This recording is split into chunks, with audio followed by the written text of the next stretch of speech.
नमस्कार मित्रांनो, तर मी कोकणी दर्शन घडवणार तुम्हाला कोकण दर्शन. नेहमीप्रमाणे आज सुद्धा आम्ही भजनाला निघालो होतो. आज छोटी गाडी घेतलेली, साहित्य सगळे त्याच्यामध्ये पॅक केलेलं.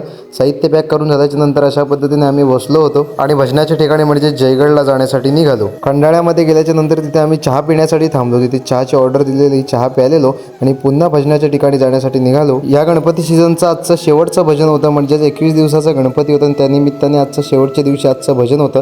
तिथे गेल्याच्या नंतर सेटअप लावलेला. नेहमीप्रमाणे माझे सिनियर बुवा सुनील बुवांनी भजनाला सुरुवात केली. आजचा व्हिडिओ थोडा उशिराच असेल, कारण का कंटिन्यू कार्यक्रम चालू असल्यामुळे एडिटिंगला टाइम मिळत नाहीये.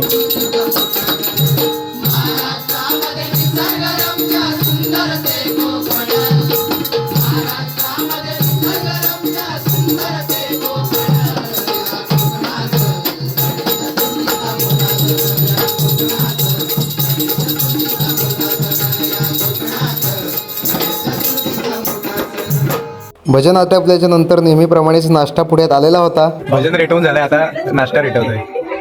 किरणावर बघितलाय सगळे खाण्यात दंग आहेत. नाश्ता झाल्याच्या नंतर थंडगार असं सरबत सुद्धा प्यायला मिळालं. आजचं भजन माझा मित्र आर्यन शिरजनकर याच्या घरी होतं. निघताना सर्वांनी प्रसाद घेतलेला आणि घरी येण्यासाठी निघालो. तर आजच्या दिवसापुरतं एवढंच. चला तर भेटू पुढच्या ब्लॉगमध्ये.